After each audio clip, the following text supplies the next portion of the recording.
apparently Kings fans, they more wanted to move Fox. This is going to come off as a sort of disrespectful statement, but if people criticize Russell Westbrook for putting up empty stats and it not leading to wins, like what do we say about Sabonis?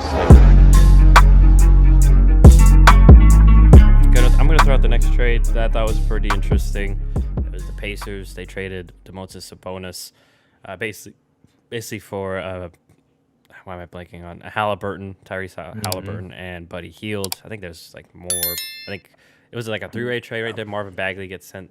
Am I thinking of a different trade? I think it became a four-way deal. Like it got expanded. Really, Marvin Bagley got sent to Detroit because he's been wanting out of Sacramento for some time.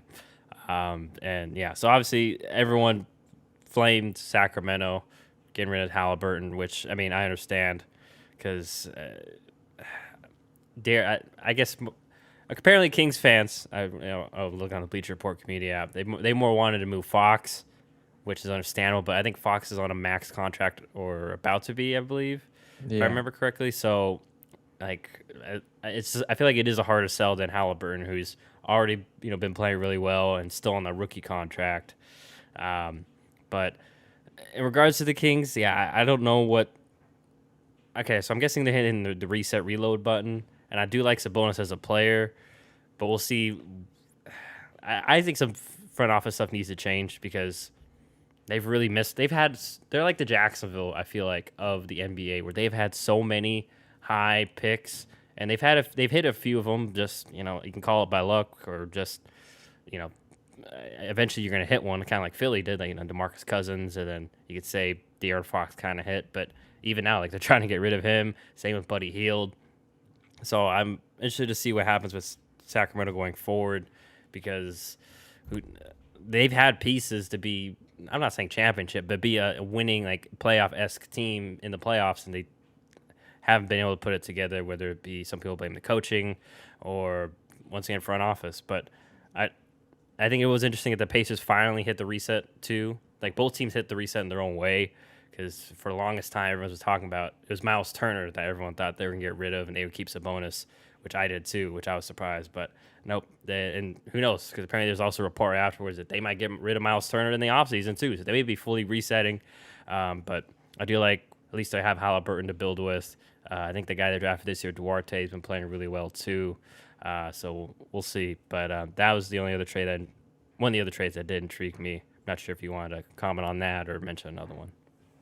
Yeah, I don't really love the trade for the Kings. I like Damontas Sabonis as a player, but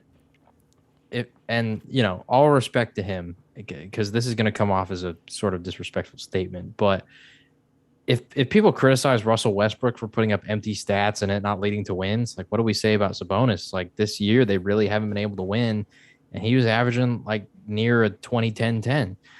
Stat line. So, he puts up stats that look like he's a mini Jokic, but it didn't necessarily translate to anything with his team. Now you can talk about fit, you can talk about the rest of the squad, obviously.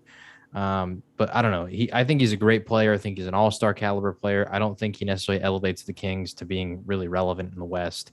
And to me, that's the tough part. So I kind of agree with Kings fans that if I had to choose between De'Aaron Fox and Tyrese Haliburton, I think De'Aaron Fox is the better player. But I don't think that there's a move to be made right now that puts the Kings in serious contention for anything other than like the 8th or 7th seeds out west. And if that's kind of your ceiling with Fox and Sabonis and whoever else you can add around them, I don't feel like it was necessarily worth it. So I would have preferred, if I was a Kings fan, that you get rid of Fox, you keep Haliburton, you try to build in the future. But I love the trade for the Pacers because I think they're kind of in a similar situation that at best – they were going to be like a 7th, 8th seed in the East with Sabonis and LeVert and those kind of guys. So they blew it up. They got rid of everybody. They got Haliburton, who I think's a really promising player. So I like the trade for the Pacers. Yeah, and I just want to add, too, I feel like, and once again, no disrespect to Sabonis, but I feel like he would be a perfect Robin. He'd be a perfect number 2 guy just because he does everything on offense. He doesn't need a lot of shots.